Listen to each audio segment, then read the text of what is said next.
Hi, I'm Don. Welcome to my studio. Today we paint this Giant Cave Squig of the Loonboss. First, we add a few bits from Spellcrow so that my model will be a bit more unique. That's good.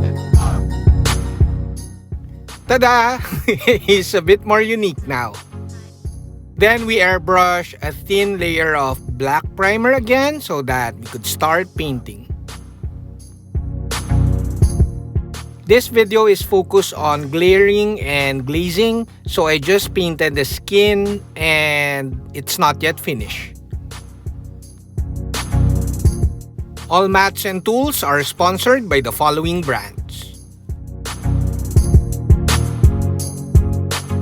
As I show you our usual dry brush underpainting, let's talk about shadows. The ultimate shadow color is blue-black or blue basically, because if you look at the color wheel, there are three primary colors, red, yellow, and blue. And blue is the only cool color. So why is blue the ultimate shadow color? Simply because it's a cool color. Cool colors technically ranges from blue-green to blue-violet. So meaning green is actually in the middle of being warm and cool. Also purple is in the middle of being warm and cool, because purple is a mixture of red and blue and green is a mixture of yellow and blue. I actually dedicated a chapter of this in my book, and this is like around 4 semesters in fine arts, but let's try to keep it simple. So we humans perceive cool colors as relaxed colors, and they tend to recede to the background. That's why personally I consider green a cool color, because it recedes to the background and people or myself kinda relaxes when you see green colors. On the other hand, warm colors, especially yellows and reds, those main primary warm colors, they tend to pop out and they tend to attack us, like humans perceive them as going towards them. So simply the perception of cool colors receding towards the background and that they're relaxed makes cool colors the best or the ultimate colors for shadows. Now we do a gloss white experiment. Gloss white is now my go-to highlight color, extreme highlight color. We're going to dry brush it on the base and it's not looking good. This is what happens when you're very hasty and you consider dry brushing as not a layering technique. It's looking fail so far. But we'll try to save the base once we paint the Loonboss on a different video.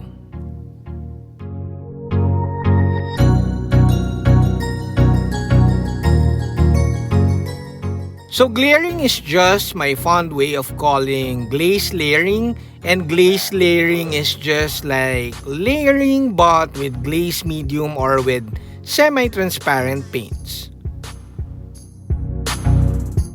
Other mediums also add a bit of transparency but not as much as glaze medium. We all know what layering is. It's basically a pyramid scheme. Like you paint the base color and then as you go lighter, you paint less and less areas with the lighter colors. Some painters just use brown and then red at the middle and then maybe even white or pink at the end of the spectrum, and they mix all these three paints, and then the mixing, you kinda use all of those. But I do feel it's a great technique. That's a layering technique, and that's the way to mix your paint so that you have plenty of paints or colors. But I feel it's not a very clear way to teach people in my videos. I feel doing that in videos is not really rude, but it's look at my paints, I'm mixing them, and you figure it out on your own. So it's not really rude, but it's not effective. Not an effective way to teach beginners. So what's the advantages of layering over basic layering?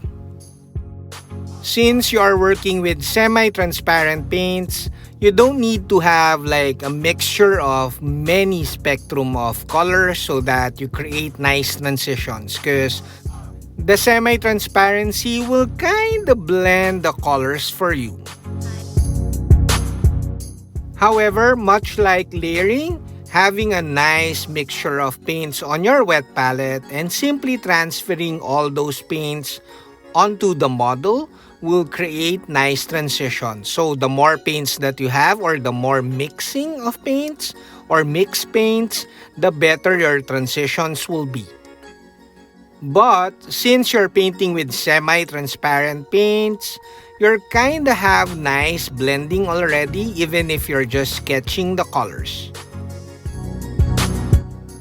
Also, I hope that this video has showed you that having a quick like dry brush underpainting is very beneficial in some cases.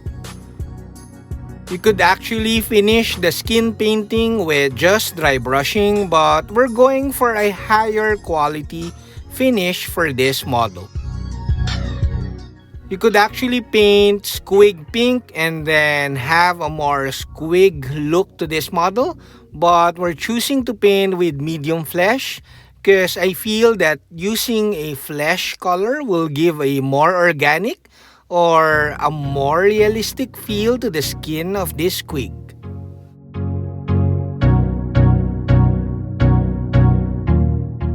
So we're still doing layering, we're just building up lighter colors on top of each other, and we're creating a smoother finish because we're using glaze medium and we're working with a more transparent mixture of paints.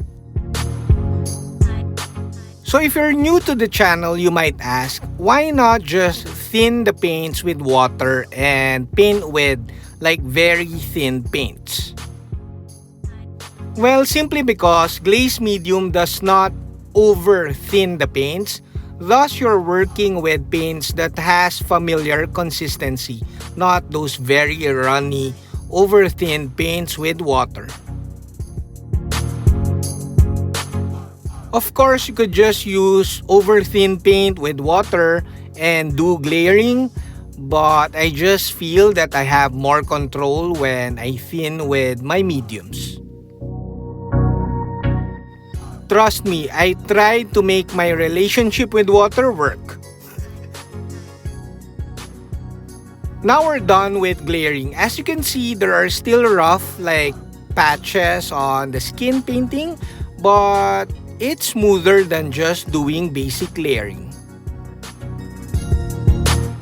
We're going to smoothen those rough patches with glazes and or glazing, but we're going to paint like the rest of the parts of the model first. I just needed an excuse to show you my new graphic on the ratio of base colors. It's basically 3 parts paint and 1 part thinner medium or water if you're a water person. Of course, 3:1 is just a rough ratio. Depending on the color, you may need to add more paints. Now, just showing you again the graphic for layering ratio. It's around 2 parts paint and 1 part glaze medium or water if you're a water person. Now we're using gory red for the base color of the gums and the tongue just to give it a different color to the skin of the squig. But we're going to use the same highlight colors on the tongue.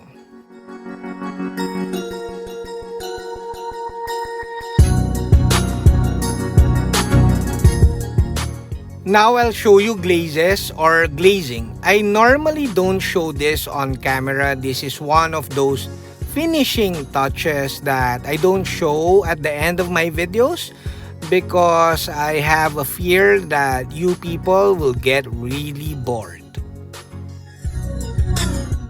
So glazing, if you're using glaze medium, for me it's around 1 part paint and around 3 parts glaze medium if you're using normal paints. But if you're using inks or transparent paints, you could do like around 1 part ink and then around 2 parts glaze medium.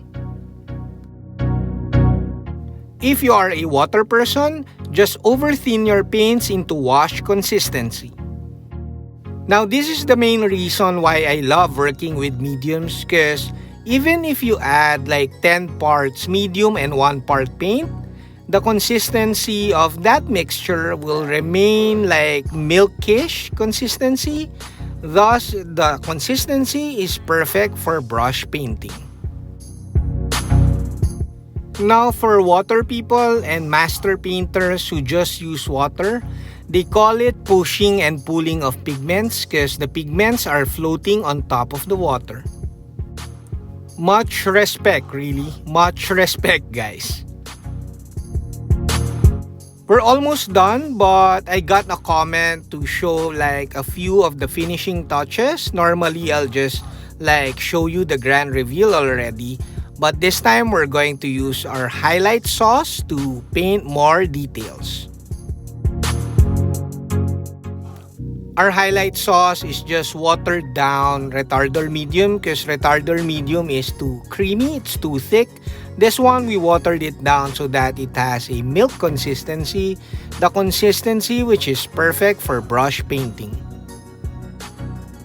Now it's easier to paint details with our highlight sauce because your paints or your brushes won't dry on you. Now detail painting is now much easier. Again, it's just $100 per bottle at my website. Outlines or black outlining, but I personally don't use black. I use sepia ink. You just use sepia ink with our highlight sauce and you paint the outlines of like elements of the model to create more definition.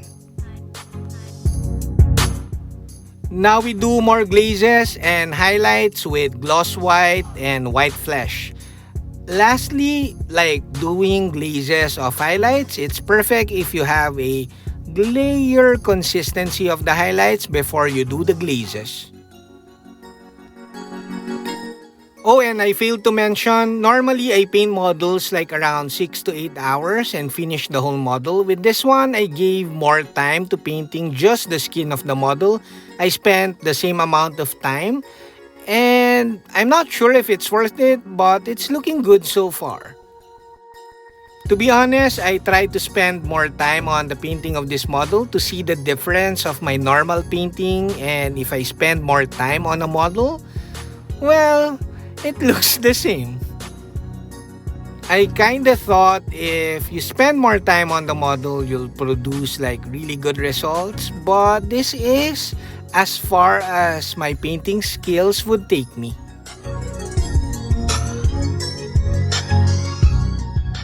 I hope you did not get bored with this video in particular because I showed parts of painting a model like the glazing and the outline that might be boring for some people, but I tried to explain the differences of all these techniques once you use it in one model.